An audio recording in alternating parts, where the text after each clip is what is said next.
Let me know if you guys can hear me okay. As always, if the audio is bad, it is your fault. If it's okay, you know, I'll take full credit. We're going to get into this pretty quick. And as always, I don't know what's going to happen, but that's kind of the fun, right?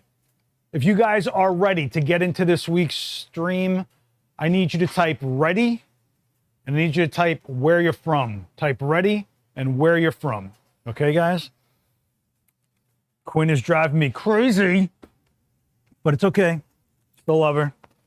I know. And I appreciate you. It's okay. It's okay. You know, relationships are hard, kid. Relationships are hard. Okay, let's do this. Where are my... You know, no matter how much you get ready for these things, there's always something you forget or something that went wrong that you didn't see. And this is the moment I find out all those things at once. 1 second, guys. Sorry. There are cables wrapped around cables with more cables here. Okay, so let's get rid of this. Bingo. Let's do one of these. Bango. How's it going, everybody? Welcome to the Adorama event space. We have, this is kind of an interesting one. I don't think we've done one yet. This is episode 19. 19. That means there's over 20 something hours of talking to you guys and shooting on the fly. And I thank you guys for joining me. This chat room has grown a lot over that time. This channel has grown a lot over that time. And we've done a few crazy things, you know.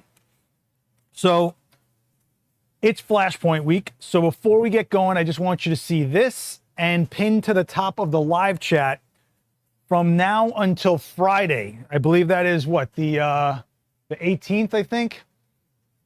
10% off the Parasnap line of soft boxes from Glow. The ones that snap together like that real quick, right?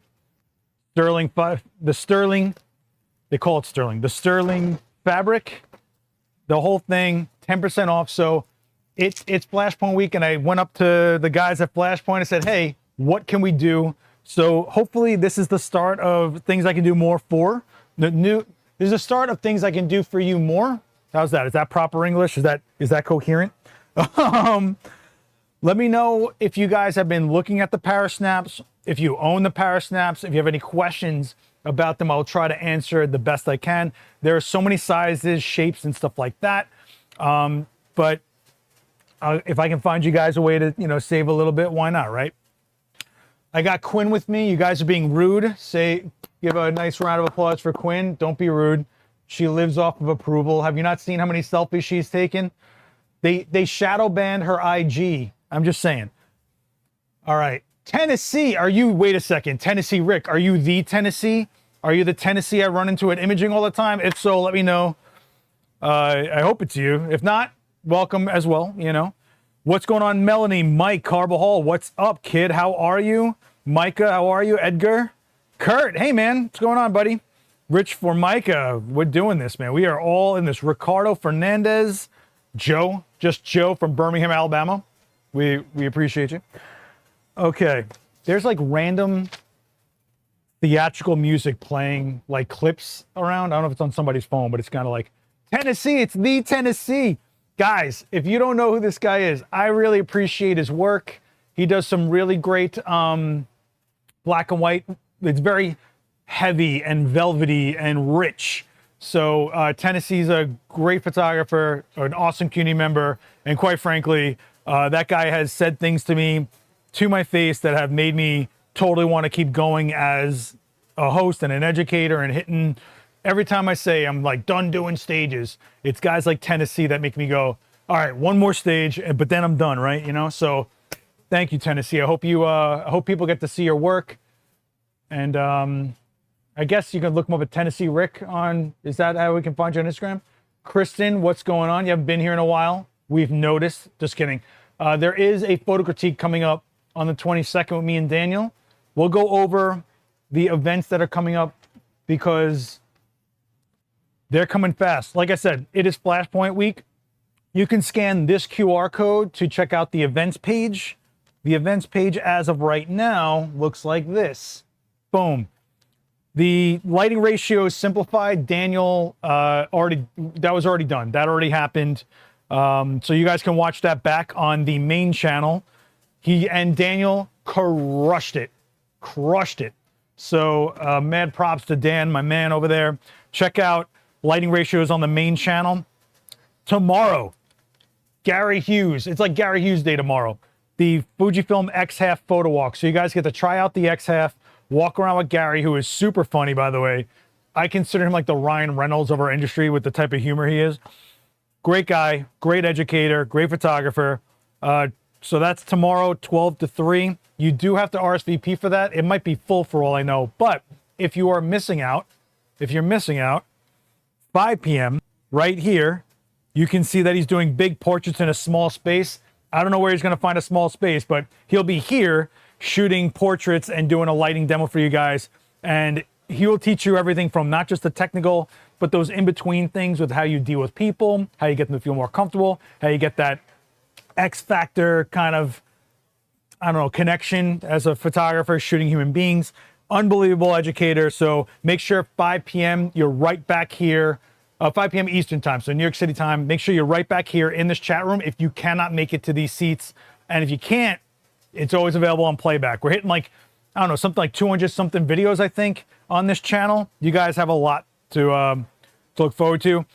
Wednesday, Johnny Edward will be my guest for Call for the Creators, but he'll be sticking around for 5 p.m. doing a demo with layering light for powerful portraits, basically zone lighting, and he'll show you how he goes through his style and his look. Very dynamic guy, clearly a good photographer, and definitely giving as far as education goes. So make sure you check in on Wednesday for that. And then July 22nd is the photo critique, which is in person only. You have to be here. We do not stream it, which makes it easier for people who want to submit. You don't got to worry about it being out there, being judged by a bunch of trolls, right? It's just me and Daniel. So it's just me and a troll. No, I'm just kidding. I love you, Daniel. You guys will get feedback from us, not a bashing. There's no anxiety here. We talk about it like adults. We talk about it like it's super important no matter what frame you give us. And it's not about your best photo. It's about the one or that you feel you need feedback on, or something that you think requires some discussion, or that you think you just want to have some sort of other set of eyes on it. And between me and Daniel, you're looking at 50 years of experience. So hopefully you guys come through for that. Again, if you want to check out any of the events, hit this QR code right here. I never know what axis to point. I know you guys are looking at me 2D, but I'm always like, whatever. He's a dungeon master. Yes, Daniel is a dungeon master. Daniel is like an award-winning D&D game manager, GM. I don't know what I'm not good at the D&D talk, but he is like a superstar in that world. So yeah, you know. What's going on, Roger Manning? What's going on? Kristen, I'll believe it when I see it. Indianapolis, what's going on? Jesse, how are you? Baltic Sea. Oh wow, you are out there. Winnipeg, Canada. So Gary Hughes has been shooting with Fujifilm for a little bit. He's tried the GFX. I know he tried the I think the XT5. I know he owns an X100, either a 5 or a 6, and he likes it. So you know, he's never been signed to a brand, whatever.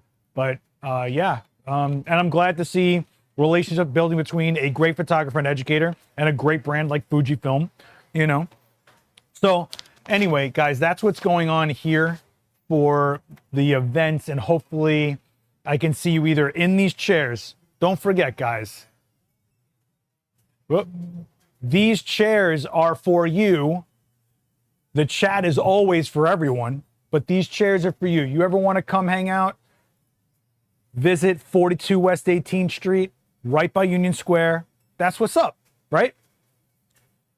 You know, Quinn has one crazy commute on, and she's here all the time. You know what I'm saying? What's up, Tyler? How are you? What's going on? So yeah, the parasnaps, I got you guys a 10% discount code. So on checkout, you can, if you're picking up any parasnap, which is a whole line of softboxes. In fact, really quickly, again, just remember, I don't care what you guys buy. I don't care if you buy anything. I am here to shoot cool stuff, get you guys to do cool things. And when you need the tools, just know what's available for you, make better decisions, keep you going longer and on another level, and just keep on growing and stay like amped and wanting to do this instead of you feel like you're just burning cash, right? And one of those things, if I can get you guys a deal, I will get you guys a deal, right? So that's all thanks to the Flashpoint guys. So you can thank Flashpoint for this code. And the code is also pinned to the top of the chat. I don't know why I'm doing this. I'm not in a chat physically. I don't know why I'm doing that. Yeah, so he's, you know, Gary Hughes is just like me. Shoots whatever he wants because you're not tied to a brand. You guys happen to see me shooting a lot of Nikon, but I also shoot a lot of GFX 102. I shoot X 106. It's one of the glorious things about not being signed to a brand. You know what I mean? You can be a photographer and enjoy whatever you want. And that's not saying the people that are signed to brands don't believe in or like the stuff they're using. It's just you don't have to stick to one system or brand on anything. You can mix and do whatever depending on what tool is doing and giving you and bringing to you. That's kind of the cool thing. Guys, we have 60 people in this chat and only 20 likes. If you guys want to support, hitting up a like is easy and totally helps me out. But what I was saying was, I don't care what you guys buy, but if you check this out, this is kind of the line that you are looking at. So the parasnap 44-inch octa, you're looking at a 20-inch octa, which is more for like the small speed lights, hence the handle that's on there. 24-inch, what they're calling a beauty dish, which means that there's a deflector plate in there. A 36-inch octa, so that's a 3-foot octa, one of the most versatile modifiers you could probably go with. 30 by 40 rectangle, which is, you know, kind of 2-ish, like kind of, I don't know how to say it. It's like 2-ish by 3-ish, but a little bigger, you know. You have the 1x3 strip, which I think I have here. So it's not just octas, right? You have the 32-inch, that's for the round head flashes. So if you're someone with the V100 or the V1 or the Explorer 100, you can look at those, right? The 24-inch beauty dish is, I'm hoping to get one of those so that I can keep around here. Flashpoint knows that I've requested one, so hopefully I can get one of those in for you. 1x3 strip is one of the most versatile boxes you could possibly have out there if you know what you're doing. 1x3 strips are, in my opinion, one of the most essential type of soft boxes. 14 by 60, so these are like 5-foot-ish kind of strips, which are pretty long strips. 44-inch, you got 40 by 40 squares, which are nice. And it just keeps going and going, right? Like there is just, I'm not going to go through every single one of them, but there is just page after page. So the moral of the story is that there's more than just octas. And the couple of advantages you get out of the parasnap is, yes, it does do the whole, you know, packs down flat and you don't have to look for a speed ring because it's right there, right? But let's say you're someone like me that uses more than one type of lighting system. So this is Flashpoint, that's Bowen's mount. This is Bowen's mount. But you guys know that I am also I shoot a lot of pro photo, right? Well, if you shoot pro photo and you just want to have where did I put it?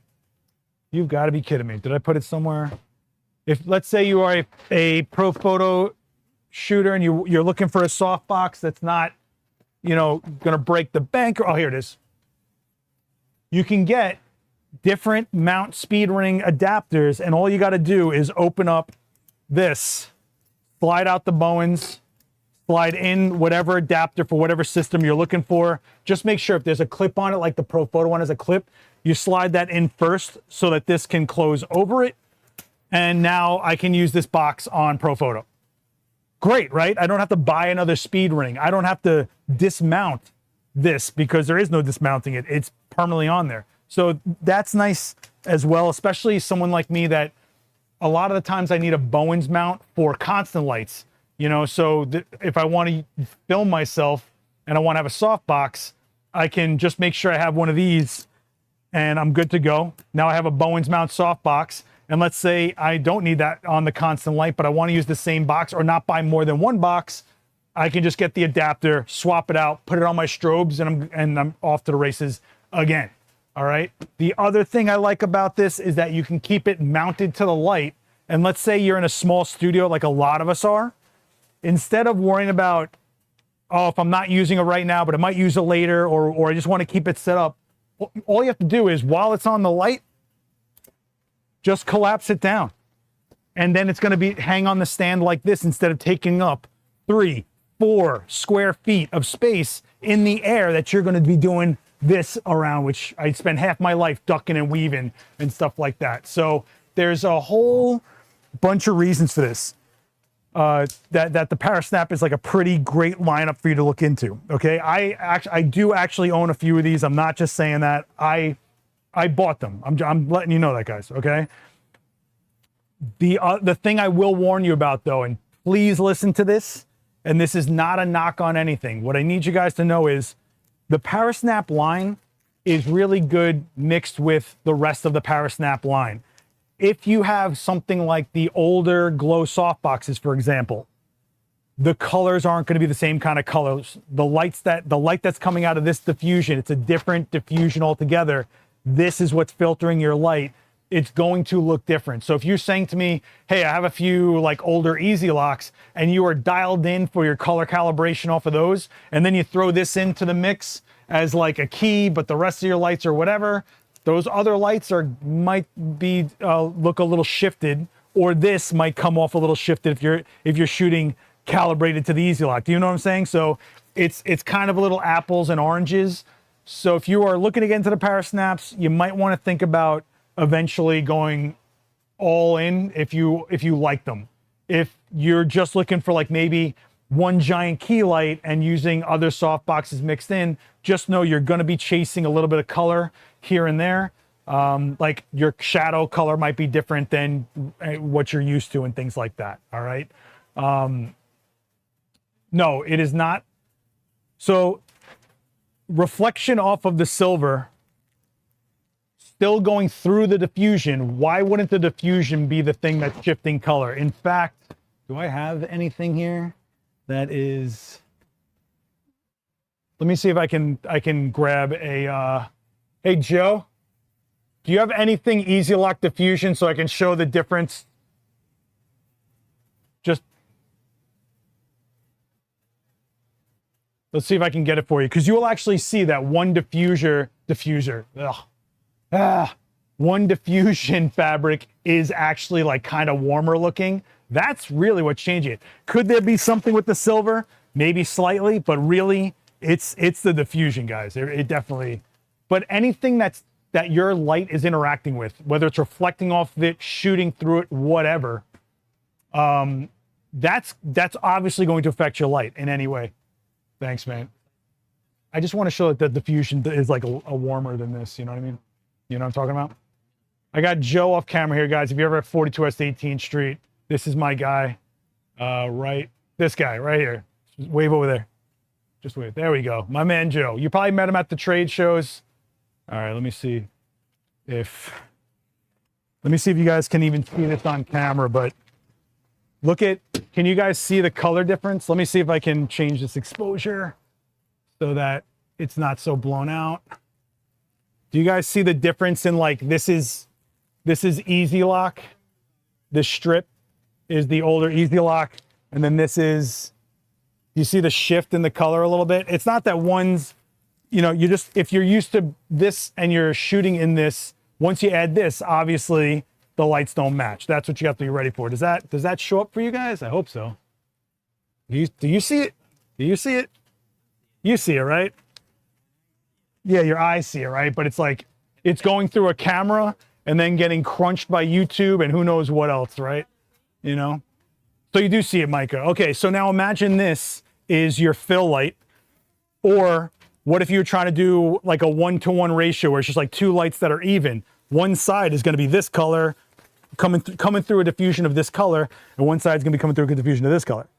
In my opinion, the parasnap shoots a little cooler, which isn't a big deal, because if you're someone that shoots on, say, flash white balance, which tends to pump in a little bit more yellow and orange into the mix, it probably will correct itself for that, you know? Or like, you know, I'm known for shooting at 5,000K instead of 55 or 5,600K because I tend to like that type of look on skin personally. I think there's a thing going on where people just have this, we need to make it warmer and warmer. And after a while, to me, the colors don't look like the colors. They look like off to me, but that's a personal thing. That's not anything that is set in stone.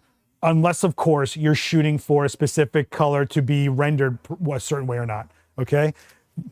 All that said, I do find, one, the parasnap is a great value for what they are. Two, I think they're super easy for people to use and get into. Three, I think you have a ton of options with them, which is nuts. And I also think that they're just one of those things that takes away someone looking at an old school softbox and going, I have to feed rods and I don't know what's going on. It takes away all that, and then they can just worry about, well, let me get this snap together and go shoot, you know?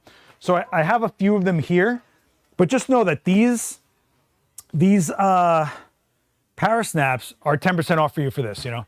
Oh no, I know you're not arguing with me, Micah. I know. I think sometimes, Micah, I think there's this like division of, I can't hear tone of voice and you guys think I'm always angry. So it's like, you know what I'm saying? So it's like one of those things, right?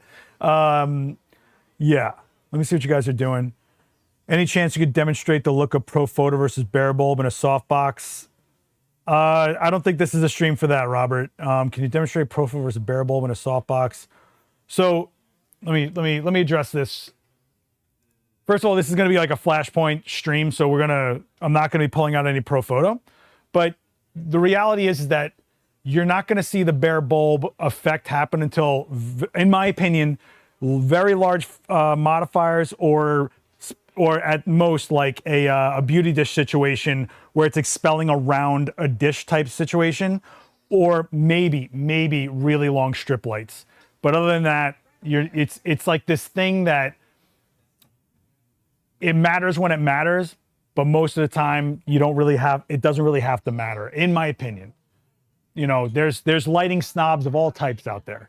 But I do appreciate the Pro Photo built-in reflector that I can just pull those lights out and it kind of already has its own look to it that looks really good.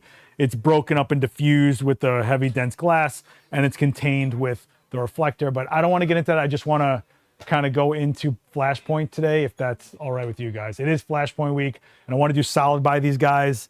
Flashpoint supports whenever they can, and Flashpoint is Adorama's house brand. So, you know, I'm doing what I can for them today, right? Is there any way to restore white from yellowing, or is it easier to buy a new one? In my opinion, it's easier to buy a new one just because, one, if you guys start using bleaches on diffusion, they can tend to get thinner and inconsistent. Listen, you're talking about a guy that has special effects makeup flying all over the place, and I've had zombie blood get into all my stuff, and I'm like, oh, can I clean this? Most of the time, it's almost like changing the tires on your car. You just want to do a once over. If you have a setup that you use constantly and you want to stay consistent, just doing a once over with new diffusion go a long way for you. It's kind of like a maintenance. Another thing I do to make sure things stay consistent is, let's say I have like 4 lights, okay? Let's say I have 4 lights and I use 1 key, 1 fill, 1 hair light, 1 background light. Let's say that's my 4 lights. Over time, when I set up, I make sure that my key light gets rotated to my background light, and my hair light goes to my fill light, and vice versa. And I rotate them so that it's never the one light that's always at the most power and the other light that's never really using its full potential. And, you know, you kind of always want them to have equal wear. Again, these are all my opinions, but I've just seen a million years ago over time, there were systems, I'm not going to name brand names, but there were systems that you could see when one light was kind of changing its color over time because that was the light you were working the hardest, and coatings were breaking down, or capacitors got worn out and they weren't recycling as efficiently as they used to, you know? So rotating your lights is great and stuff like that, you know? Heidi. Oh, hey, Heidi. How you doing? What's going on? Hope you're well. Boy, you guys are just talking to each other, huh? Okay. After shooting so much strobe all the time, do you find it frustrating when you only access to natural light? No. I would like to think as a photographer, you're always looking at light and what you can do. And I think the frustrating thing is when you don't have a clear idea of what you want out of what's in front of you. What I mean by that is there's times we've done videos where I'm out in the street and I don't have anything to shoot with as far as a light goes. And if you ask anyone that works with me, I always have a Manfrotto halo in my pocket because at least I know I can either diffuse or reflect the light.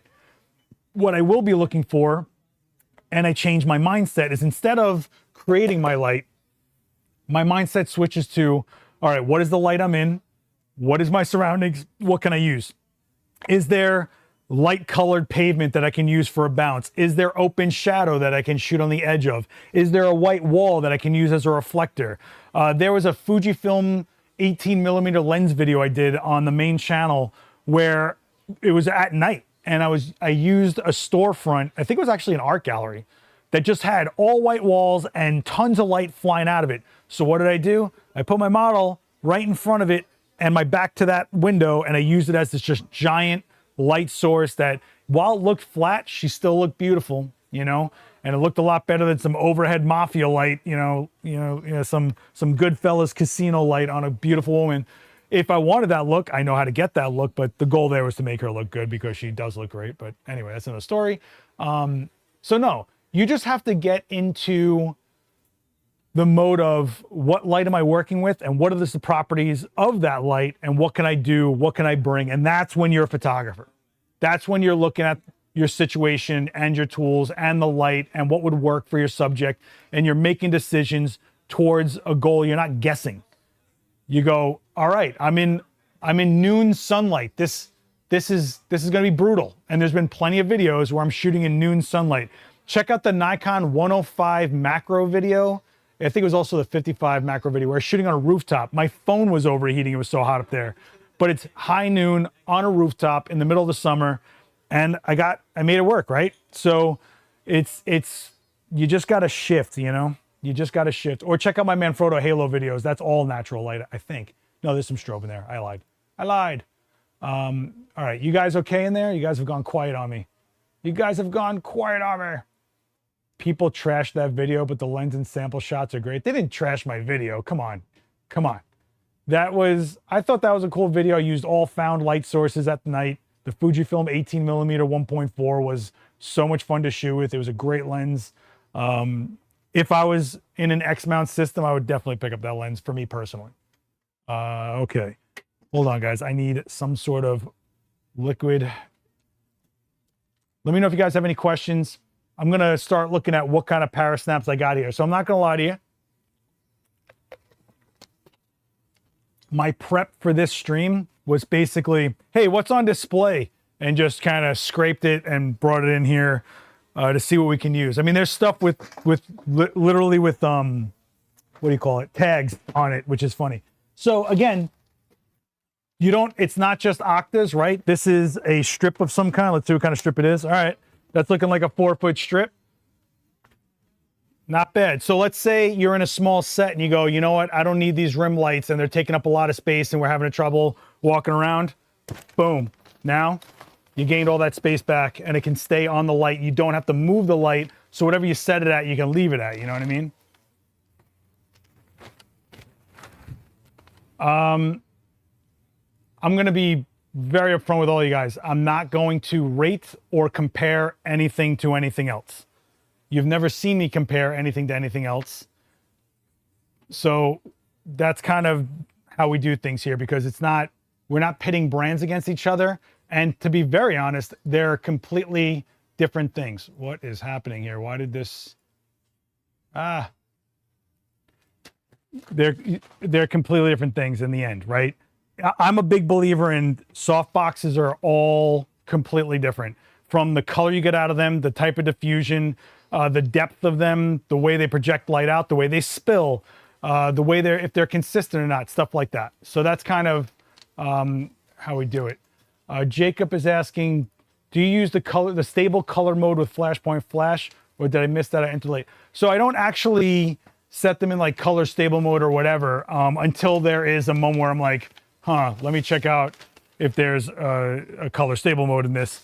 From what I understand, how can I put this? Any strobe system will do features and that trades off for something else. So for example, if there's like a freeze mode, that usually sacrifices color stability because it's just trying to get you the fastest cycle. It says, here, this is good enough, go. And it's not kind of keeping itself in check.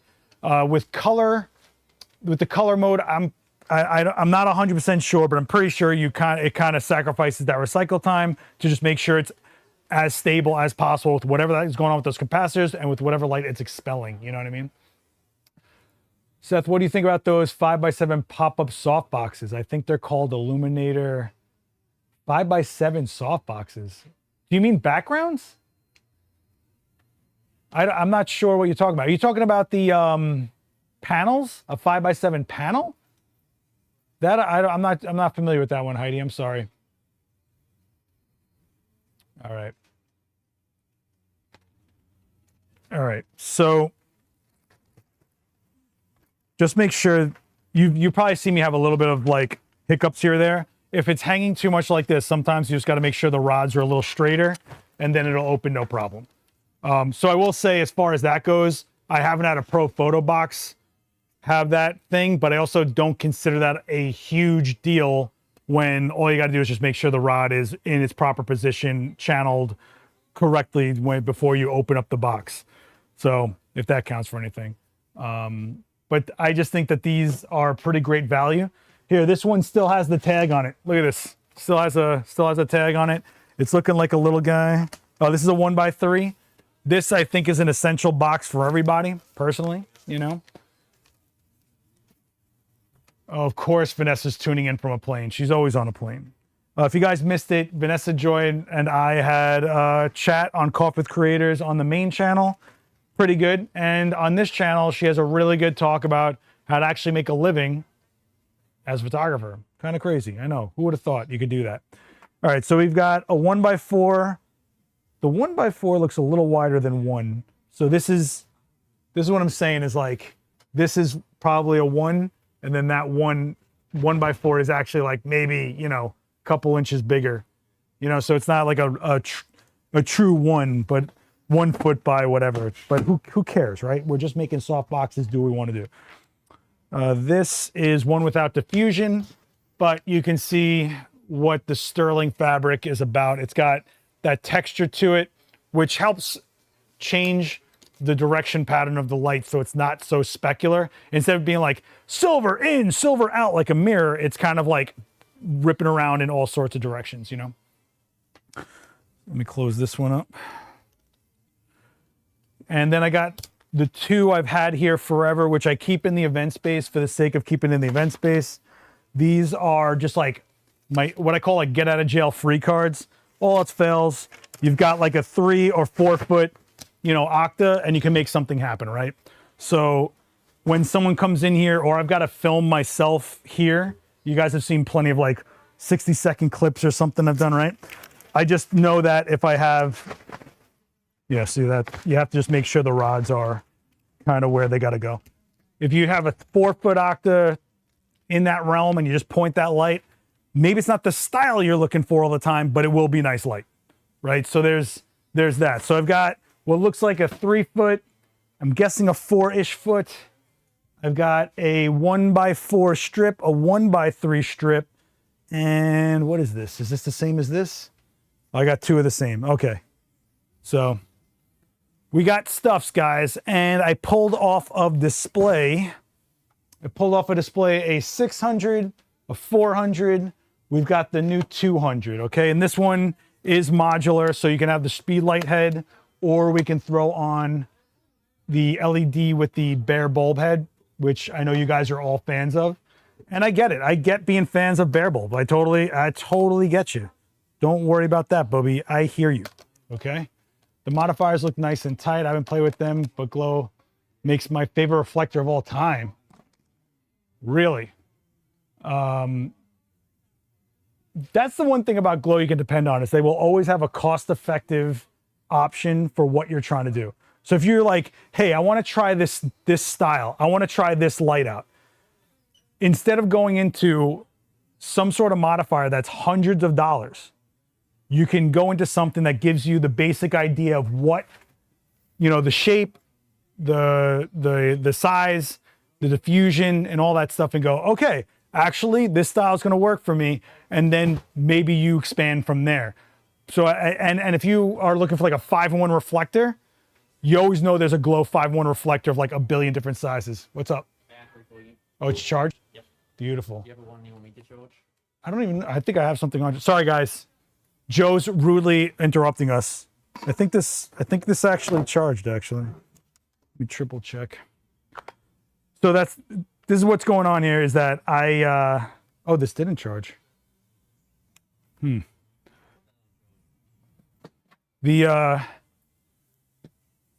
grabbed a bunch of stuff and not all the batteries are. So Joe's taking care of me on that end. And don't forget, if you ever have like questions about Flashpoint, literally, this is Adorama is Flashpoint. You know what I mean? So you can come in, talk to somebody here, Joe, Wes, Nelson, Christian's always here.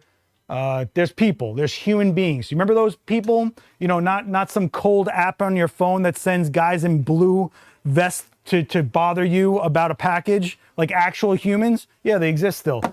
And you're supporting the industry by shopping here because these guys are between gigs or getting their career started. That's what they're doing here. You know what I mean?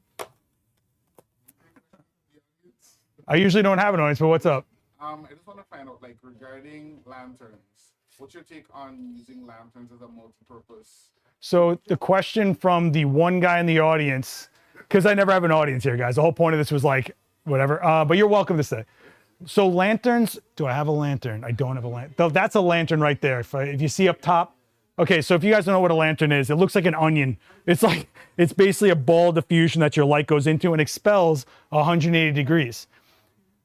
Lanterns are great when you want to have light go everywhere and you want it to be kind of even. So for example, if I was shooting somebody like on a table, like a podcast, putting a lantern in the middle gives everybody the same light without needing to key them all up.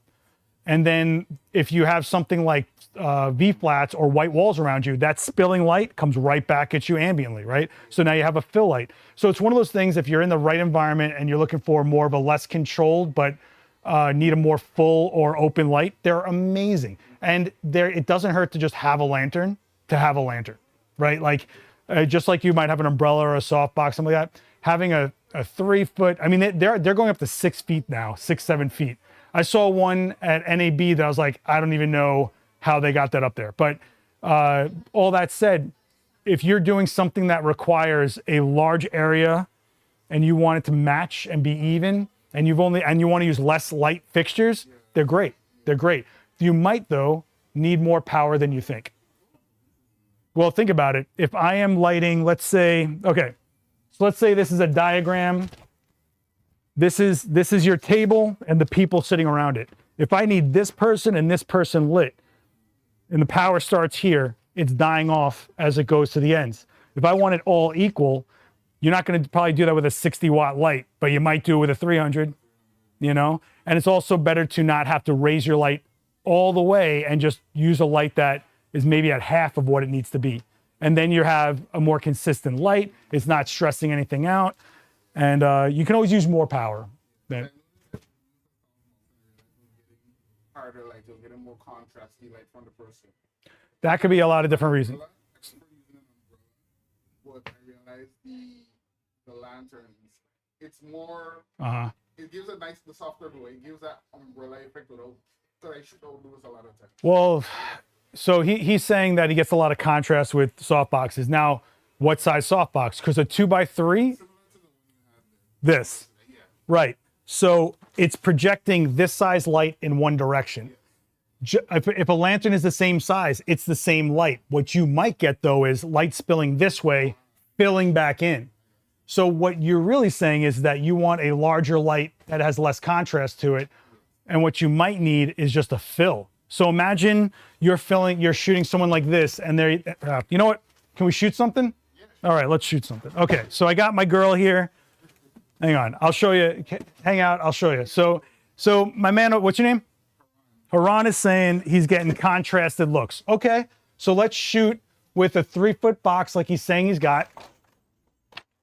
I always tell myself I'm gonna get this background set up before we shoot, and you know what never happens, guys? I never get this background set up before we shoot. So he's saying, so let's see what I got. Let's do this 600, why not? More power, more power, right? All right. So I'm gonna take off the reflector. Here's your bare bulb, guys, if you can see that. And we're gonna, you said you have this size, right? Or like bigger? That size, okay, so you have a 3-foot box, okay. So, oh my God, I need to make room. I know. Can you just please work with me like now? Thank you, great. You're the best. I don't care what they say about you, okay. So let's do a traditional 45-degree like this and see what contrast we get, right? What's funny is Daniel just did this lighting ratio talk that was like perfect for this. I'm going to quickly set this to group A. Sorry if I'm blocking anything, guys. I will be back in a moment. Okay. So here we go, right? I'll put on the modeling light. And we'll put it up like this. And this is a bicolor modeling light on this Flashpoint 600 Pro 2. And let's say I'll even hedge my bets and point her and put it like towards her, okay? All right. Edgar is asking if I got glow modifiers, but they have different color tint, like you said. Can I just buy new diffusers to, so one, the diffusers might not fit perfectly, and two, the inside could still matter. Meaning if you have a white softbox on the inside and it's warmer white, then it's going to reflect off of that, then go to the diffusion. So it won't match one for one, but it'll get you closer. So you could start with that before you go crazy. And the worst case that happens is you use that diffusion on the softbox that you do buy. Like if you buy parasnap diffusion or whatever, if you can, and you put it on an easy lock, and you say, it's close, but not all the way, you can still use the diffusion on the parasnap if you buy parasnap. Okay. 20 questions at once. You guys, we're in this. We're gonna do this. Okay. So here's what we shot last week, I guess, with Quinn. I don't remember what we did. If you guys remember, that'd be great. So I got my Nikon Z8 with me today. I was going to take a Z6 III, but I grabbed the wrong bag again because I have too many things going on right now. All right, I'm gonna turn on this Pro 2 controller. I'm just gonna do a quick snappy snap, okay. Let me change the mode to TTL. Let me change it to TTL, and let's see what we get in TTL. I am going to start off with what? Before I even shoot this frame, what am I gonna start with, guys? We're gonna start with a black frame. We're gonna make sure that all our ambient light doesn't exist, right? So let's take a look. And we've got a black frame. I'm sorry, guys. We got a black frame, right? So we know that all this ambient light isn't really affecting my shot. There's a lot of light in here. I'll say that. There's a lot of light coming through the windows, but for the most part, we've got a black frame. All right. So we know what's going on. Now, I'm sorry. I'm going a mile a minute with 14 questions. I'm at ISO 100, f8, 200th of a second.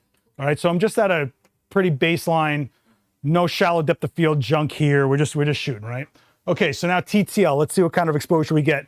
This box is 3 feet from her, which makes sense because it's a 3-foot box. If you're ever wondering where to get started, sometimes it's easier to go by the longest edge of your box and make that the distance. Okay? If you need somewhere to get started. So let's talk about this. Let's do, let's see what TTL gives me. Okay, so that's contrast. Do you feel that's contrasting? Yeah. Okay. Especially by the cheekbone area. Now imagine it gets, if I want to make it even more contrasting, we back this up as much as possible in this massive studio I have.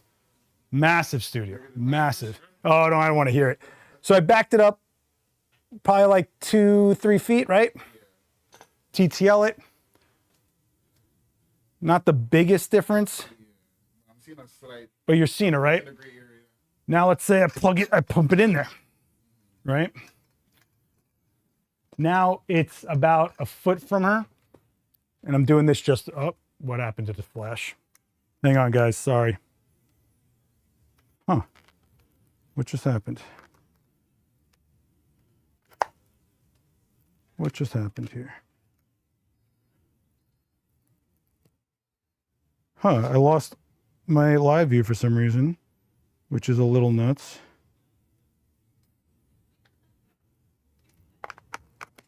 There it is. Now we're back. Okay. So now super close and it opens up. But just because it opens up doesn't mean that's what you want. Now, instead of saying, I got to buy a lantern, let's say I put it back where I had it, where I said, oh man, I have enough room to actually get a camera in there. You know what I mean? Because you saw how crammed that was, right? Okay, so now we take that same shot again. Oh my gosh, I just lost it again. Hang on, guys.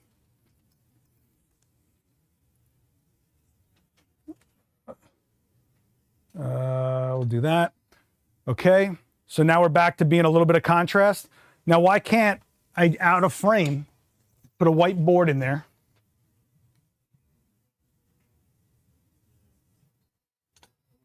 Flat or something. And look at how open that just got. I mean, you can see it on that screen more. So this is pretty contrasty. And now, did we just buy a new modifier? Did we just sell you a new lantern? No, we use principles, right? So we're able to do that.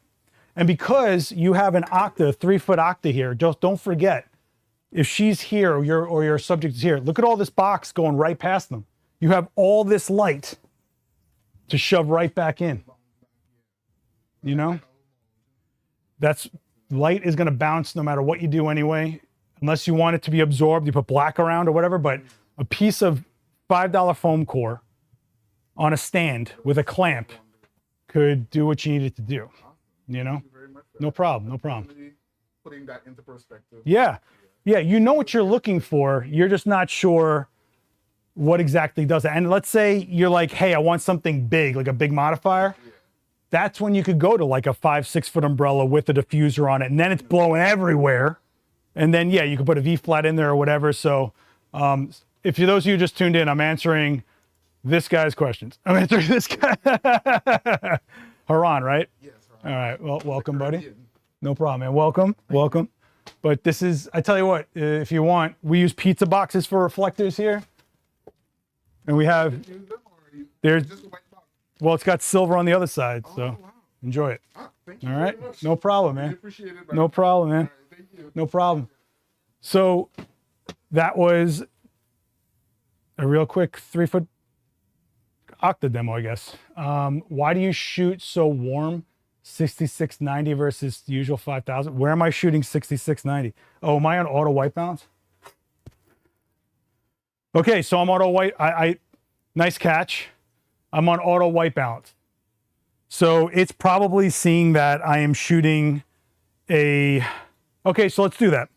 I'm going to put it back to, boy, this is one of those demos that I should have looked at all the details for. So let me put my camera at 5000K and we'll look at the difference in the white balance based on what it's reading, okay? So don't forget, I'm in a space that's filled with blue light. Blue light, my camera's gonna wanna put in warmer to balance. So that's where I'm at, right? So if I get off of, I didn't even realize I was shooting that warm. Look at you guys. If I go to TTL now, and we shoot the same setup here, right? Let me do this. Let's see what it looks like in TTL. So it shoots a lot bluer, doesn't it, than where we were over here. And you probably wouldn't even have realized it if I didn't put them side by side. But remember when I said that these parasnaps shoot a little cooler than I'm used to? That's what I'm talking about. So if I go into my white balance and I put it to daylight, which is like 5600, let's see what happens at 5600. That looks neutral to me. So that's where auto white balance for the ambient light let me go.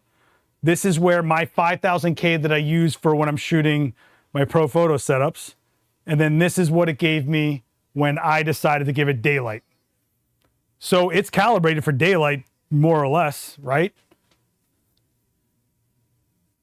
In fact, if I use an eyedropper on her, nah, I don't like what it gives me. But do you guys see what happened there? So on the left, I was on auto white balance where my camera is seeing all this blue ambient light and it's saying, hey, we need a more warm white balance. In the middle was me going back to my 5000K that I usually, and then on the right is me putting it up to 5600K, which is a little bit warmer than that. But that's me adjusting to the light source I'm using, which is Flashpoint, which is the Glow Parasnap. You know what I'm saying? Let me see something here. Do I have enough? I tell you what, let's shoot with this Easy Lock really quick. Okay. It's going to be a way contrast to your light because it's a small box, right? Let's use the diffusion I was showing you guys before and see what the color change is, right? And this isn't worse or better. This is just what happens with different softboxes. And the reason I'm making a thing out of it this time is I'm sure a lot of you own the previous generation of the Glow softboxes, which is great. You know, but if you are starting to mix in parasnaps, you're going to see a bit of a different color to it. Is this not going to mount? What is happening here? Oh, you know what? I think this doesn't fit this light because, let me see. No, it won't fit this light because that tube is so large, it's actually hitting the Easy Lock part. Okay, so does it fit on this 400? Let's see if it fits on this 400. Okay, it fits on this 400. So we'll do the 400 and try that out, okay? Again, this isn't better or worse. This is just what happens when you start mixing any brand, any line softboxes, okay? So this is a really small box, so I'll do my best to kind of fill it in and make it look a little closer. Let's do this. Let's go to TTL. Let me just make sure this is firing. Let me make sure okay, that's firing. Oh, let me shut this off really quick. Okay. You guys with me so far? Are you guys still with me? So let's do a little bit of this and see. Remember, this is a crazy small softbox compared to what we were doing, right? And let's go into this and let's do that. And I lost the connection again. Let's take a look. Okay, so that's me set to daylight 5600K. If I go into the 5000K that I'm used to shooting all the time, which you guys see me do, this is the 5000K, which looks way more neutral to me, right? And this is daylight. This is my 500. This is my 5600K. This is okay. So if you think about it, if this is the daylight and this is the daylight version, you can already see the difference in the color a little bit. Hopefully it's coming through. The 400, no, actually, the 400 doesn't have just, it has two mounts. Bill, before I move, does everybody get what I'm saying here? This is technically the same white balance on my camera with two different softboxes here. Okay, so you see the little bit of shift? That's why I'm saying no matter what you're in, system, series of softboxes, I just think that you should kind of stick within that series of boxes and make them all apples and then calibrate for the apples, okay? The 400, just so you know, what you're saying is true. That it does have like a proprietary mount, but it also, so this is the Bowens adapter that comes in the case. You just have to screw it. There's screws you take out of the light and put back into it. And then you have this is the mount you're talking about. This is the Bowens mount. And this comes with the light. So you do have a Bowens mount with the 400. I do know what goes on out there though, is a lot of people sell lights and they buy used lights or whatever.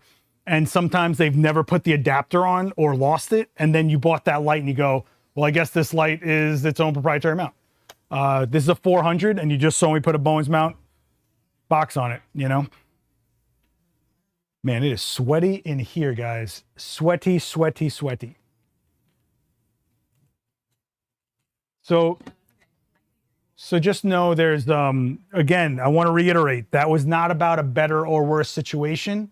It's just be aware that if you have a whole bunch of one type of softbox and you start buying a different series of softboxes, no matter what brand, no matter what you're doing, it might not match.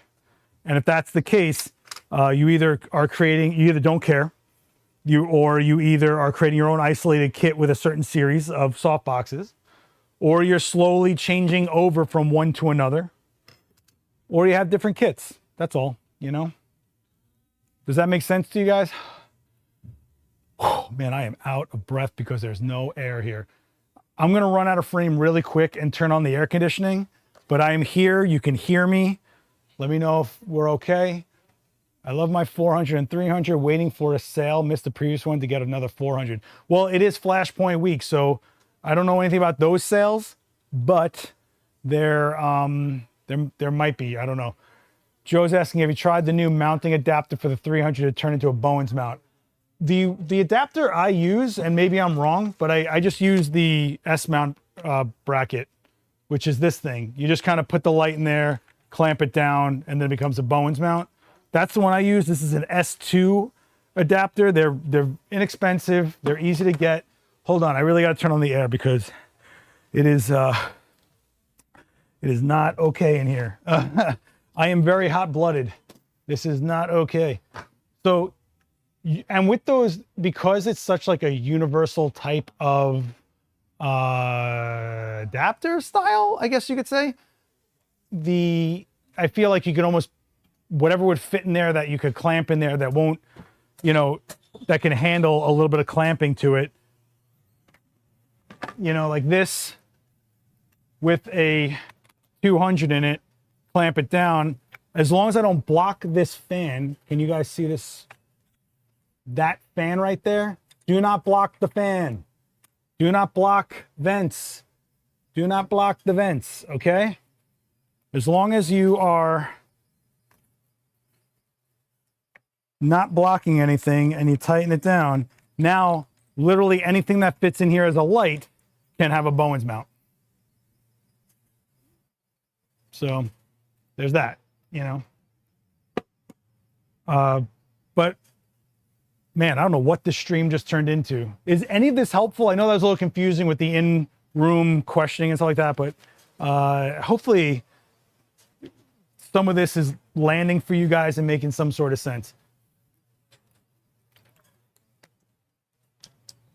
The thing about Flashpoint is that there is something for every budget level. If you are looking to build out a 3-light kit, you can find a series of strobes in Flashpoint that will be in your budget to make a 3-light kit. And then you have all these modifiers and all these adapters, right? So it will absolutely get you something you need to get what you need to get done. You know, there's just things here and there you need to be aware of, like the soft boxes and the series and stuff like that. Whew, man. Guys, we're at 75 people in this chat and 55 likes. If you hit like, I'd appreciate it. Don't forget to subscribe. I really want to grow this channel. I want to get this channel. I want that silver play button, guys. I want it. I want the silver play button. Everybody I feel like I have just stuff everywhere. I know. I get it. All right. You know, we'll have a garage sale one day. I'm sorry. Okay. But the parasnaps, a full line of every size and shape you could think of. So whatever you're looking at, or if you're looking to try a new size or a new shape of something, like you've never shot with strip lights, strip boxes, I should say, or you haven't had a beauty dish or like a larger octa or a small octa, consider the parasnaps. This code down here or pinned to the top of the chat, 10% off, you know, so trying to hook yous up, you know. What's up, Nelson? I'm sweating to death. This shirt is, I feel bad for this shirt right now. With those S2 adapters, I always have to fight with the arm to adjust the angle. Which are you talking about? This? To adjust the angle of the softbox, you're always so what is actually getting stuck on you with the, what is the actual jamming that's happening? I'm glad, Tennessee. I'm glad I'm glad they're helping you out. There's a lot of little tricks and, you know, cheat codes to the Flashpoint and Glow system, because there's just so many options and adaptions and parts to them that I've seen some people really figure out a lot of really interesting setups that you could only do because it's almost like an erector set of things, you know? So you're saying that this handle, right, gets into a position where you can't loosen it or tighten it. You know it's repositionable, right? Like you can pull it out and then change the position of it till it works for what you're trying to work it at. Do you know, are you aware of that? So you can reposition it, you know? Thanks so much, Susan. I appreciate you. Appreciate you, Susan. If you're watching this on playback, please let me know in the comments how these streams have been going for you. I know that they're kind of a mystery box all the time, and I kind of like that. I like not knowing what I'm getting into. That's always been kind of my thing, is just get me stuff that shoots, makes light, something to shoot, and let's go. That's always been my thing. So I hope the randomness of these is, you know, okay with you guys, but I do understand people that are like, I want to know in the title what's going to happen this week. Like, I don't know what's going to happen. We're live, dude, you know? Ah, so Joel didn't know that. Yeah, man. In my opinion, everything in this industry should have a ratchet. If it has a lever, it should be repositionable. That's my opinion. Just so you guys know, that's not considered a ratchet handle. A ratchet handle would imply that you can make tension and then freely put it into another position and then tighten some more. You can't do that with this. It's not, a ratchet lever is not common at all. Repositionable though is gold, baby. Gold. The first edition of the S2 is plastic. The new one is better. Maybe that's what. This is the S2. Is this? Are these plastic? Yeah, these are plastic. These are just the ones I've always used, so that's what I grabbed. I might be a little out of the loop on the new S brackets. I might be a little out of the loop. But yeah. Oh my God, this summer is just, cannot express to you. All right, let me put this back on here. You know what I'm thinking? Let's try something stupid. You guys want to try something stupid? Yeah, Seth, let's try something stupid. Great. I think you've probably seen me do a version of this, but why not? We're here, we're doing it. Let's put on a big octa, and on the 400, let's put the sterling fabric as a background for a Quinn and see what we get as a background. Why not? We're here, we're doing this. I don't know. Oh my gosh, I have this weird knot in my back that I feel like rolling over my bones, and it is not fun, kids. So you see how I'm like completely inundated with stuff? This is like, if you need to make room, it is so easy to just make some room. Just make some room. Oh, is there a bunch of 3-foot boxes and 4-foot boxes taking up space? Not anymore. Now I have room to move in. It's awesome. Let's put this on a light. Let me switch this to group B.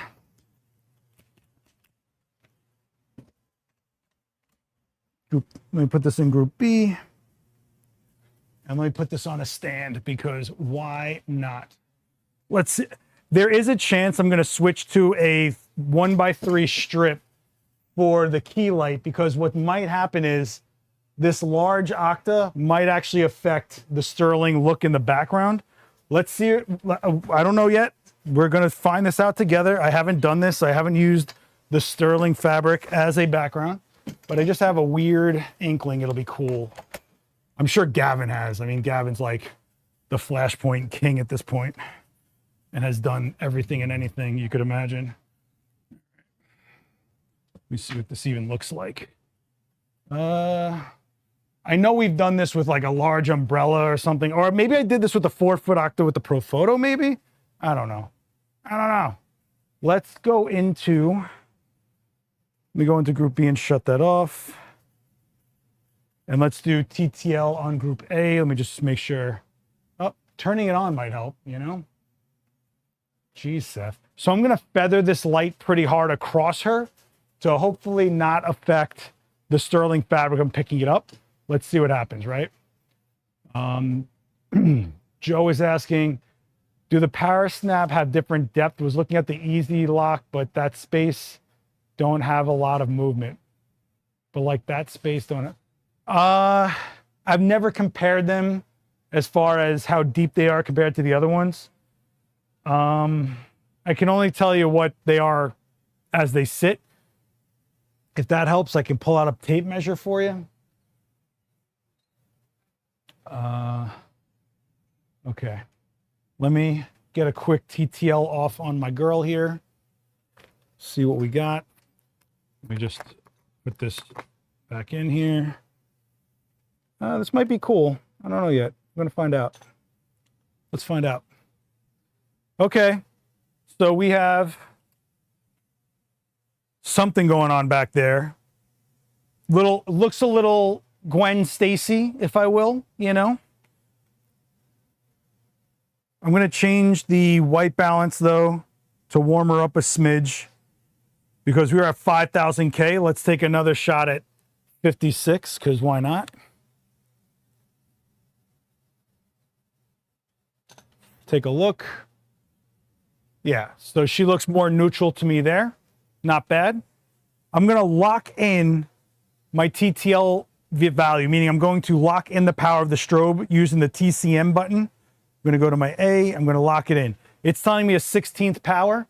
Now listen, always take another shot after you lock in the power just to make sure that it locked in the power. What, did you move? What is this, lady? What are you doing? What do you think this is? Take a look. So the TCM got a little hot. So let's dial it back about, I'm going to dial it back a stop. Take a look. Okay, that looks closer to what I want. I also know that once I turn on that backlight, it's going to reflect off of the key light a little bit and brighten it up. So let's see what we get here. I'm going to turn off my A light, which is that octa, right? I'm going to turn that off. I'm going to go into the B group. Now, if I put on TTL, it's going to go nuts. Let's just for argument's sake, let's just put it on TTL. It's going to come flying at the lens and freak. It's probably going to come up as that, which actually looks pretty cool. That's looking pretty cool, guys. I don't know. Let me hit TCM on this bad boy. And it is giving me 1/28th power, which makes sense because light is coming flying at my lens and my camera's going, whoa, whoa, whoa, that's a lot of light. And it's telling the strobe, hey, dial that power down. Okay, so what did I just say? We want to make sure that that power stays locked in. So let's take another shot now that it's locked in just to make sure that it didn't adjust itself at all. Nope, it got hotter again. So don't freak out, right? Go to group B, dial it down a little bit.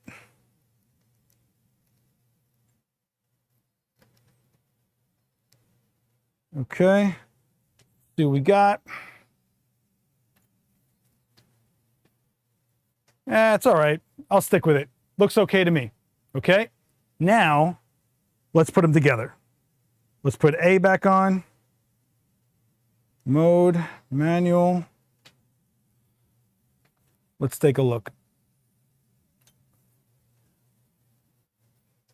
Looks pretty cool to me, guys. I'm into it. I'm into it.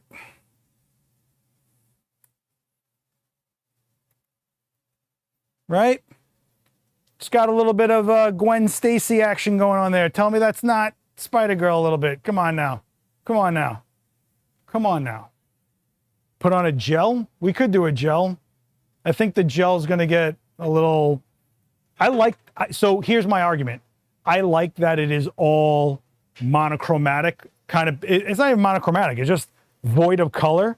Meanwhile, it's a color image. And I have a super appreciation for images that are color that don't look color. I know it sounds crazy, but it's just a very cool thing in my opinion. So not bad. We made a 3-foot octa do some things, and made a bare 3-foot octa do some things. Oh, actually, I'm sorry. That's a 4-foot octa. I apologize. The key light is a 4-foot octa. Okay. Whew, man. Did you set the trigger to the 300 or the 400? There is no 300 in this equation. There's a 600 and there's a 400. And how do you take notes to replicate a shoot at a different location? Do you measure how far the light is, how high? So the reality is you're not going to fully replicate a look at another location if the location is completely different.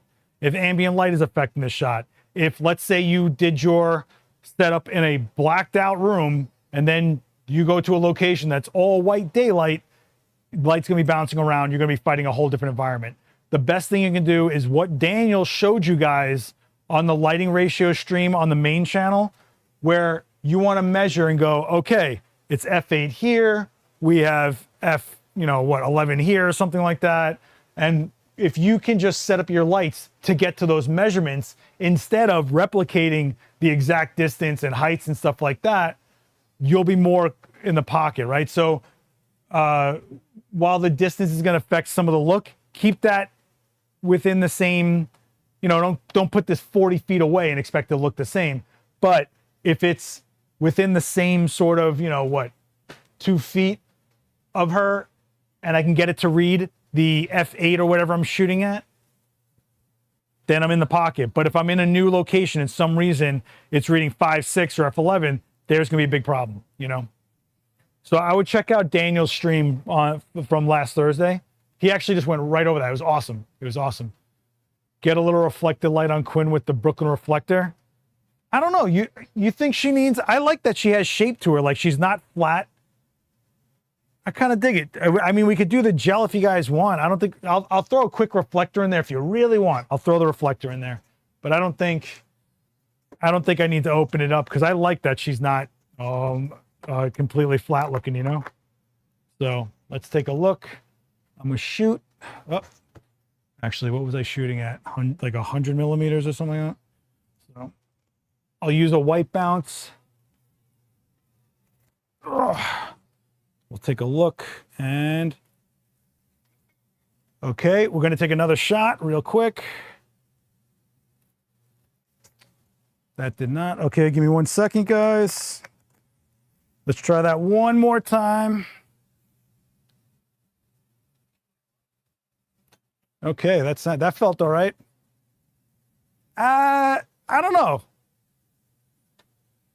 I like the dimension. I get the glowiness, I get it. And maybe I would like the glowiness if we were looking at skin texture, maybe, right?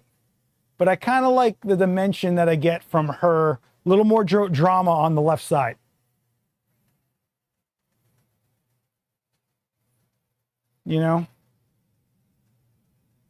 Quinn needs some reflective sunglasses are rights reserved for Gavin the Man Hoey. One of the best educators and people on the planet. I'm fortunate enough to call that guy a friend, for sure. if not a colleague. I just mentioned the gels because I love color. So let's go play with color. What color are you guys thinking? What color are you guys thinking for that background? And don't think it's not going to affect other things, right? We're literally going to have a colored light flying towards us. Okay? It's going to affect more than you think. We're also going to lose a little bit of light, right? Because it's going to eat up in that gel. So the exposure back there goes down. We might need to put more power in if we want to, right? Because like the great Ab Cisse says, there's correct exposure and there's creative exposure. And sometimes we just make it look good, right?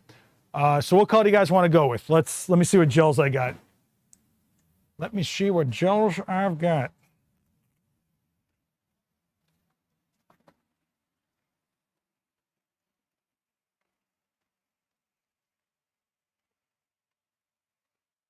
All right, I got a bunch of packs of gels here. Cool and warm. Oh, you want to gel both lights? Oh, that's a whole nother ball of wax. Okay. What do we want to do for that backlight? Let's start with the backlight. How's that? Let's start with that. Purple, or is that forget purple?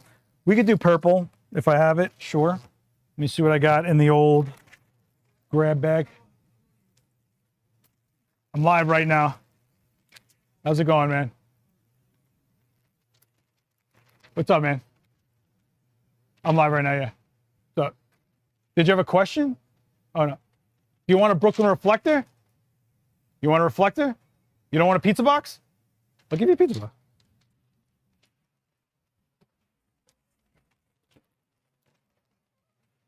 Yeah. It's got white and silver and diffusion on the inside.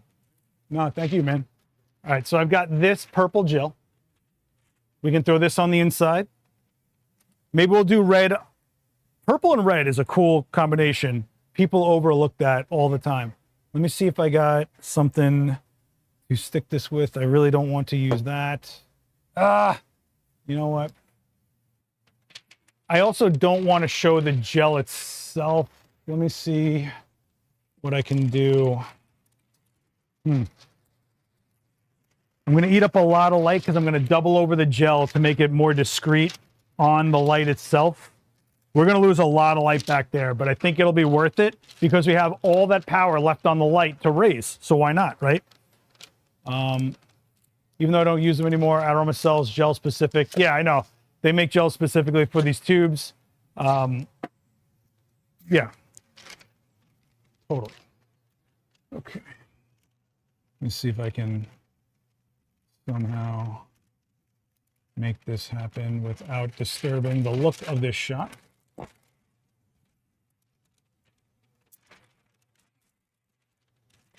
Sorry guys, I know this is like not the most thrilling thing, but we are doing something a little unconventional. So unconventional means unconventional solutions. So this is going to eat up a ton of light. In fact, I wouldn't be surprised if we lost 4 stops of light on this. Let's find out. I'm going to turn off my key light.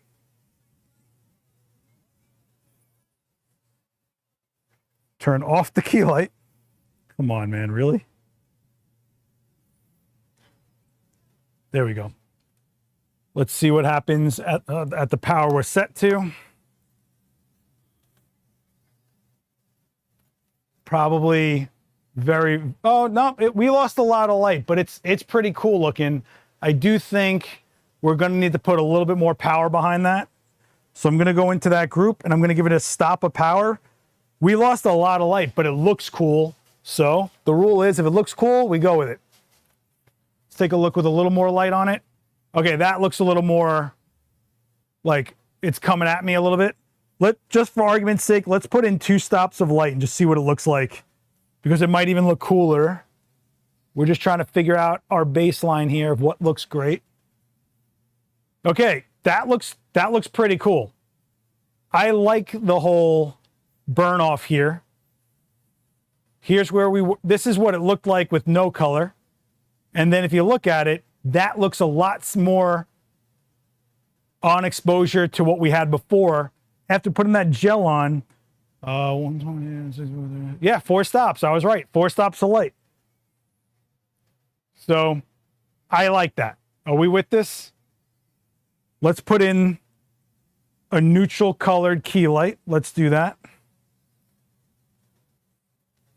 See how this goes. All right. You guys with me? And okay, let's try that one more time. Try one more time. Not a big deal, guys. Not a big deal. All right. So what happened here? The key light washed out that backlight. Remember I said that that big light's going to affect that background? And that's why I have it feathered so hard. I could probably feather it a little more, but I think overall, things we can do if we don't want it to affect it. One of the things I'm going to do is I'm going to take the diffusion and I'm going to set it deeper into the box so it's flagged a little more. So instead of it spilling out everywhere, I'm going to set this diffusion into the box more so that I have a little bit of a black lip on the side of the light that's coming at that background, right? And I'm going to feather it even a little more. I doubt this will do much, but let's see what happens. Let's see what happens here.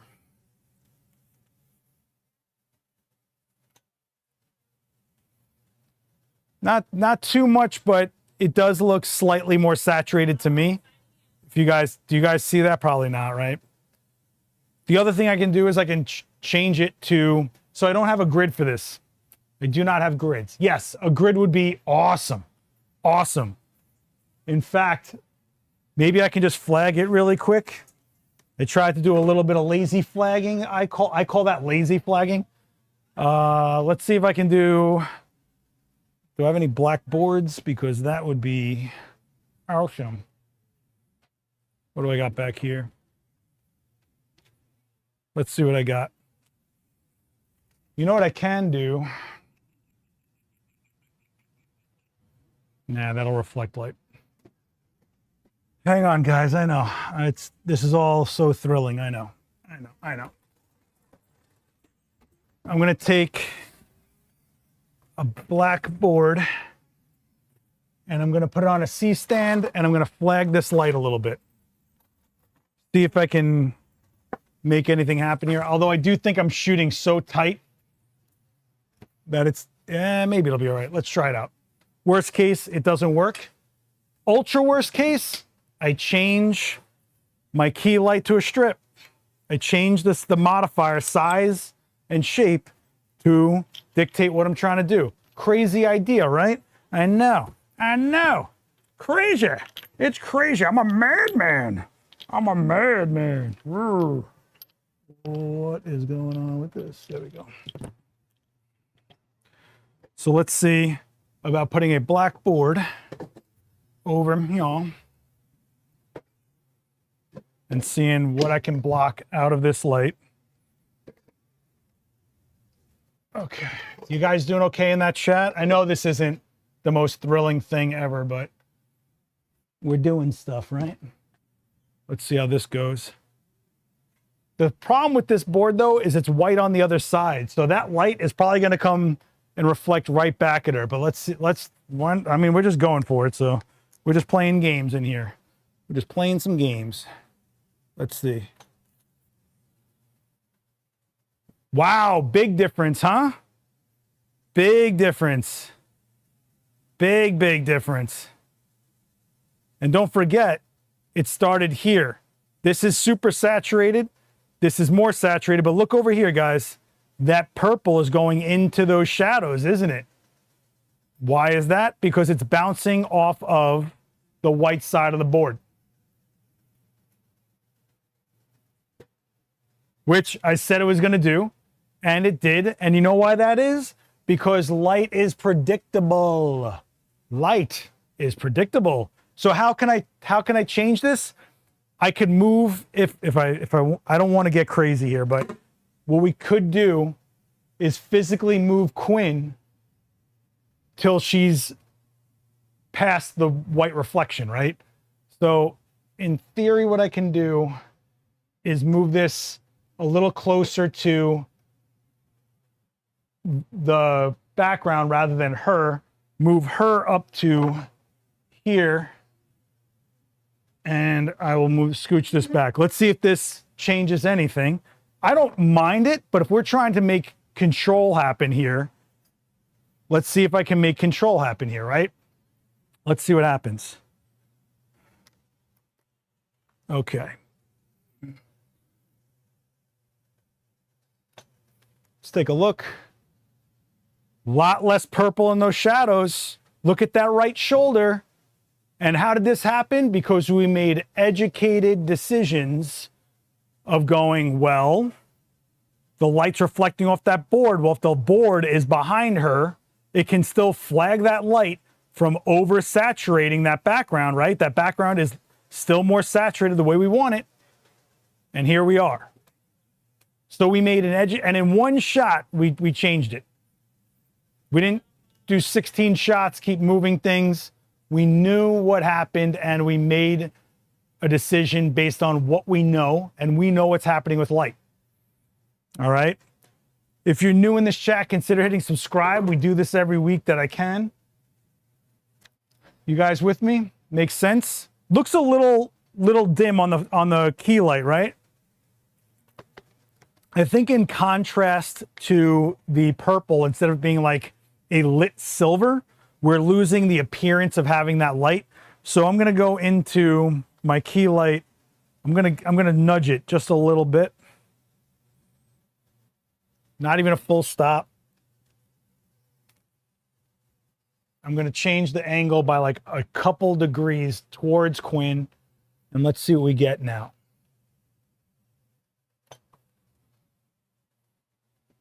Wow, that's a lot more light.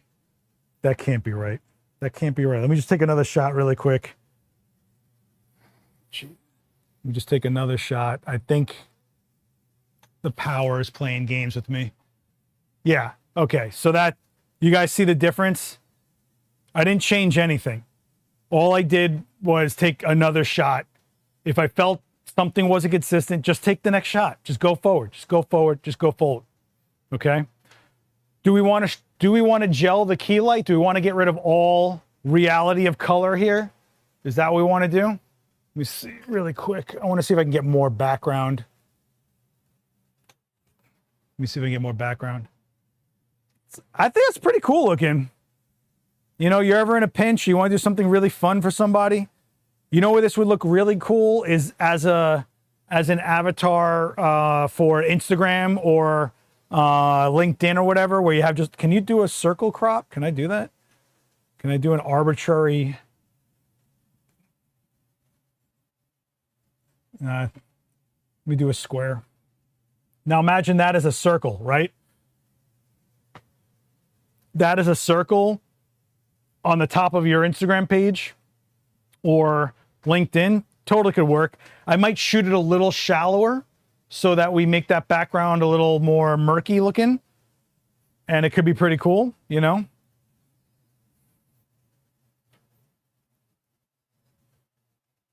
Tell us it is better to change light settings instead of altering the f-stop of the lens. It is. Well, you have to. So, okay, that's another discussion. Okay, so if you guys are, sorry, excuse me. So if you guys are getting into what I call quicksand, where you're like, this doesn't work compared to this. Why is this not doing that? And, oh, this is bright and this is dark. And what do I change? Always make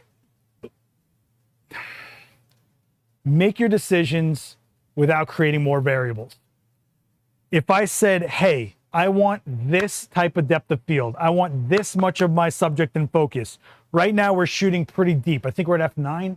Yeah, f9. So we're shooting like a commercial type where it's not very shallow. It's not just corneas in focus here. Okay. If my light is too bright or not bright enough, we adjust the power to get to the exposure we're creating in our camera. So if I'm saying f8, I'm sticking on f8. Now the only variable I'm dealing with is now the power of my lights, not the power of my lights up and down. Well, I'm changing my camera exposure up and down, and then you're hoping somehow it goes like this. No, I'm at f8, right? I'm at f8. I'll do this. I'm at f8. I take a shot. Ah, my power is critical. Okay. Lower the power. Throw in another light. Oh, it's not there. Okay. Add a little more power. But this is what you're always trying to match instead of playing duck hunt over here. Okay. And that little tidbit alone could probably save you so much frustration, trial and error.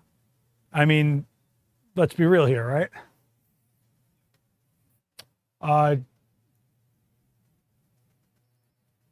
If you guys are just popping in, it is Flashpoint week.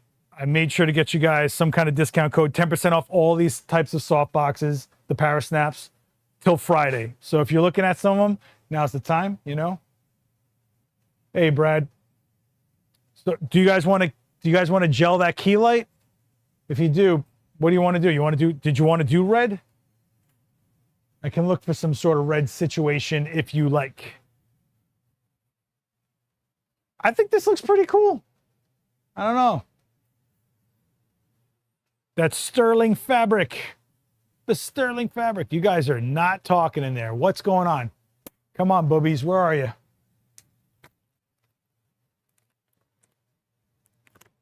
I'm glad, Dale. Thank you so much. That means a lot. And if you rewatch, make sure you drop some comments for me to check back on. Don't forget to hit like on this if you're watching back. I try to make these things as worthwhile. Gel it red or green. Red or green. Okay, let's do a poll. Red, green. Type red or green in the chat, and we're going to go one way or the other. This is the shot. If you go green, we're going to be jumping into Joker land. If you go red, I got to tell you, there's a good chance that the red and the purple are going to make... it's going to dull it out, but it could be very cool in a dull way, if that makes sense. Green definitely is going to be like a Suicide Squad looking red, red, red, red, green. Jesse, you're on your own with the green here. Let's start off with red. We'll see how he goes. Let me see if I can find a red gel that would work with this. Give me a couple seconds here. Hopefully I got something. How's everybody's summer going, by the way? You guys doing okay? Don't forget, later this week, tomorrow, Gary Hughes is live right here on this channel, 5 p.m. Eastern. Don't forget, we got Johnny Edwards coming in on Wednesday. Why is it always red? I can never... Oh, this looks like it's got a primary red in there somewhere. Ooh, it's brand new. I never even opened this pack. It's got to be in there then. Got to be in here then. Gold foil? What are we doing here? What is this? Who are you? Wow. I thought this was brand new and I don't... Oh, nope, we got a red. Okay, wow, this is a dense... I mean, Transformers type red here, guys. This is some... This is some... This is how Optimus Prime sees everything.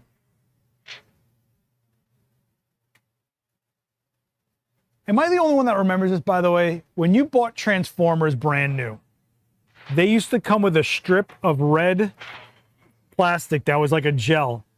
And I don't know what it was for, but I always remember putting it up to my eyes, and I was like, oh, this is how the Transformers see. Am I the only one that remembers that? Am I making this up? Is there a Mandela effect going on here?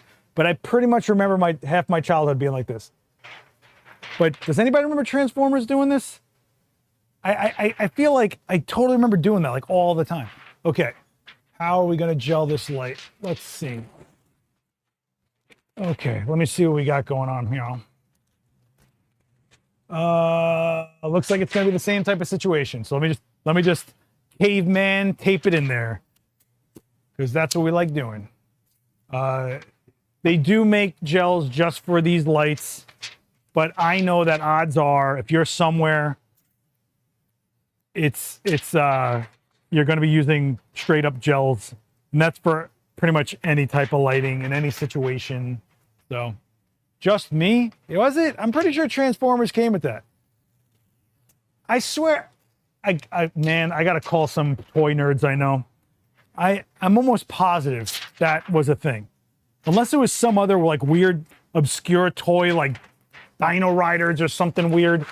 Who remembers Dino Riders? You remember that? Where they had like laser beams on top of T-Rex heads and stuff?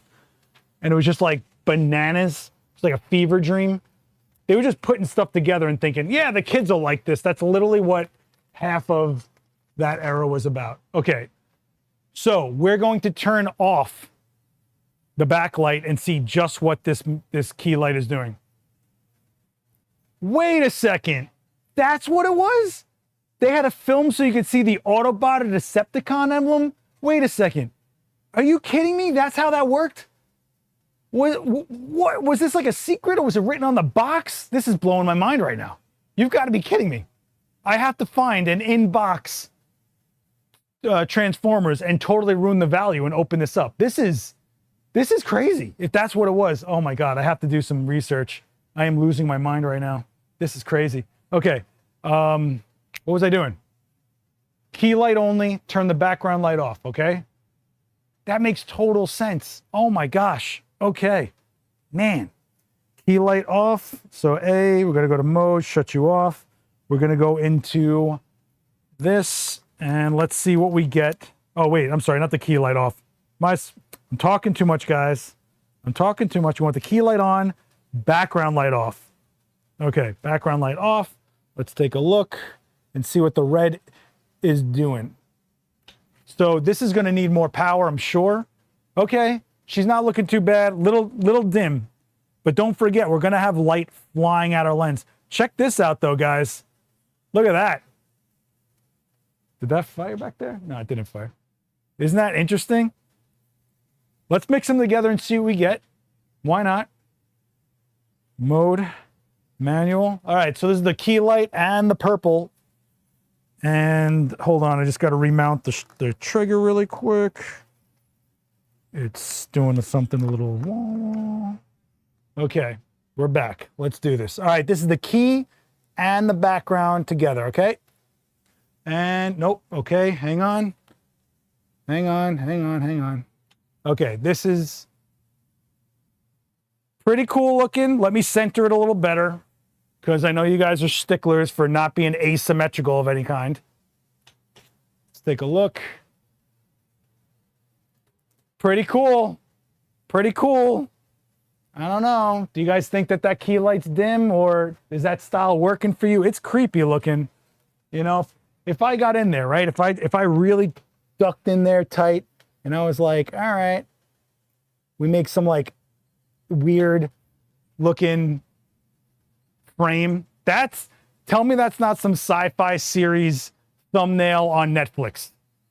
I do think the key light needs a little bit of light, and we have so much power left. It's crazy. It's a little low, right? Okay, so let's go into A. I'm gonna give it a stop of light. Actually, I'm gonna give it a stop and 2/3. Remember, the more power we put through a gel, the less saturated it becomes, right? That's a lot. I am not totally feeling that. I'm going to dial it back half a stop. All right. Let's take a look at what we get with this. And, oh, hold on, guys. Sorry. Hang on.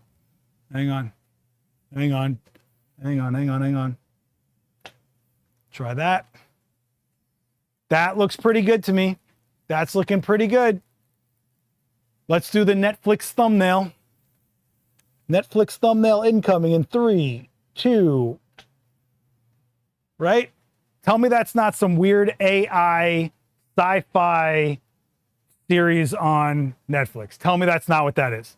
You could see words next to her ear. I don't know what we're going to call this, but we're calling it something, right? It's a little low, better without the red. Bring up the key light. I think that looks pretty good for a red key light. That looks pretty good. Red has a hard tendency to make things look pretty murky, guys. What is my white balance? My white balance, good question. We're at daylight, 5600.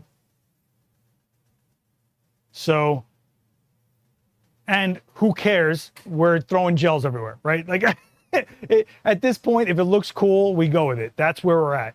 We're in experimental land. Let's see if I do the other side of her face, which I don't think is going to play as well, but we'll see. I don't know. I don't know which one I like more.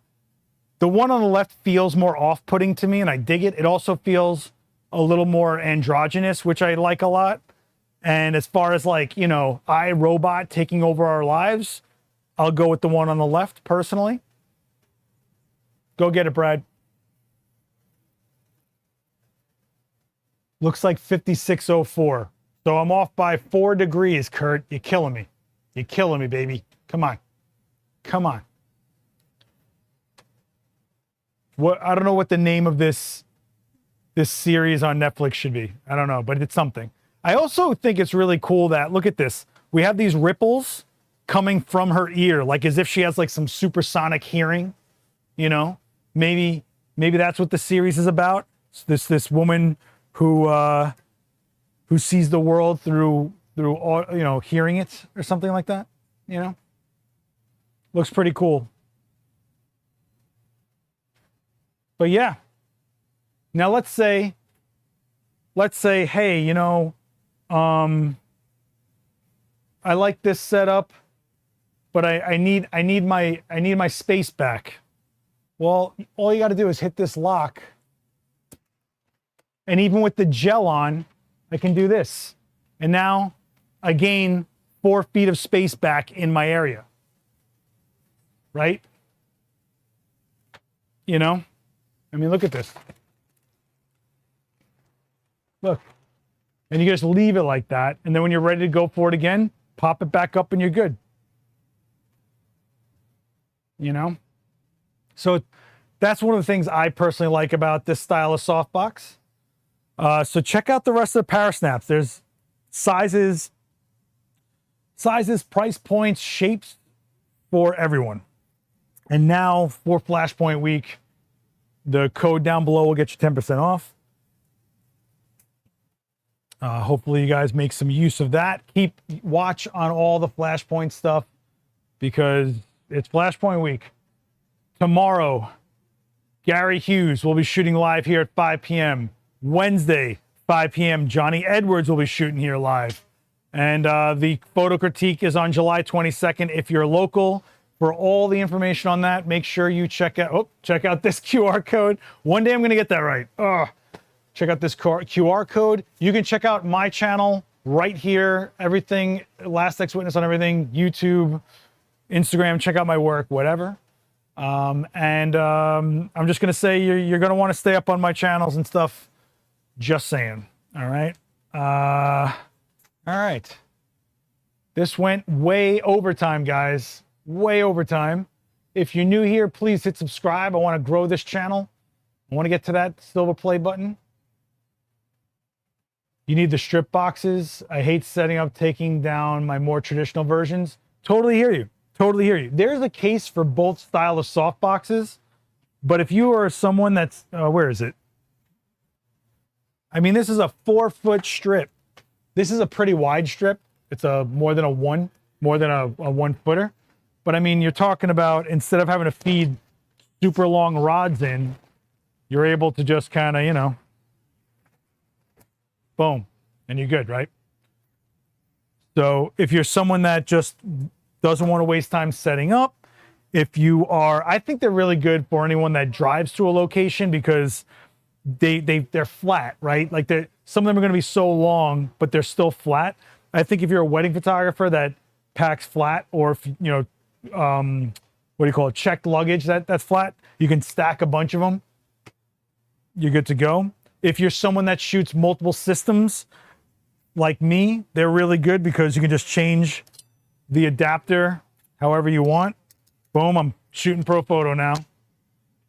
And don't forget, like, I use a lot of Bowens mount constant lights, so I keep on having to, you know, it lets me use these modifiers for both my strobes and my constant lights because I use pro photo a lot. And but if I do have a flashpoint light in my hands, Bowens mount, I swap out the adapter and I'm good. So I think that alone is just massive. You're not buying more than one of the same box just to have a different mount, right? That's cool. And you could argue that you could do that with speed rings, but it's not the same. It really isn't. Okay. So check out the parasnap line. I'm gonna put a link in the chat actually, so you guys can do your own perusing. You know. Always great to see you, Tennessee. I'm real glad you're out there, buddy. Don't forget 10% till Friday. Friday. If you're watching this back in the future, I don't know what to tell you. There's always deals going on. Check the website. There's a whole deal section. But Flashpoint's always got something cooking. I'll tell you that right now. You guys all right? Everybody good? Last calls on questions. Questions.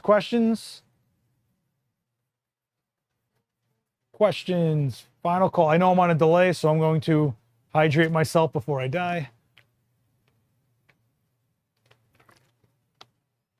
Oh, Heidi, I hope you're well. Oh, the Discord. In the description, there is a link to the Discord. Make sure you check that out. If you can't find it, adorama.com/Discord. It's been there since the gaming days. Remember when I was on Twitch every day? Well, it's that Discord. Share some work, ask some questions. Adorama.com/Discord. Can I actually just throw this in the chat? Let me see if I can just throw it in the chat really quick. Adorama.com/Discord. Here you go, guys. This is Command C. This is the official link.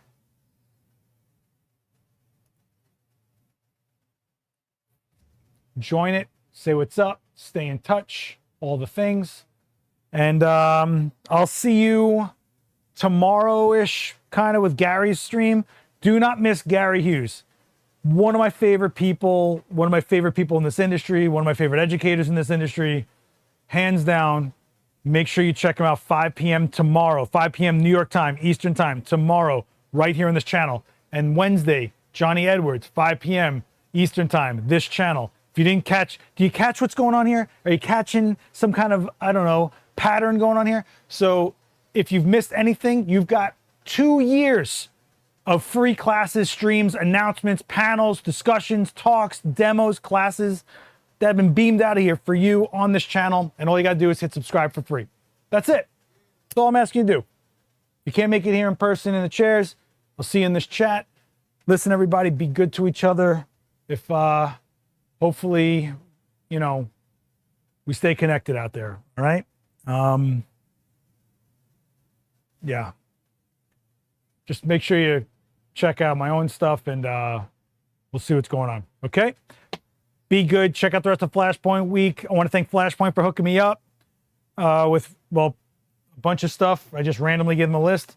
And I want to thank you guys for joining me as always. And check out Daniel's ratio stream from last week on the main channel. Okay, I'm out of here.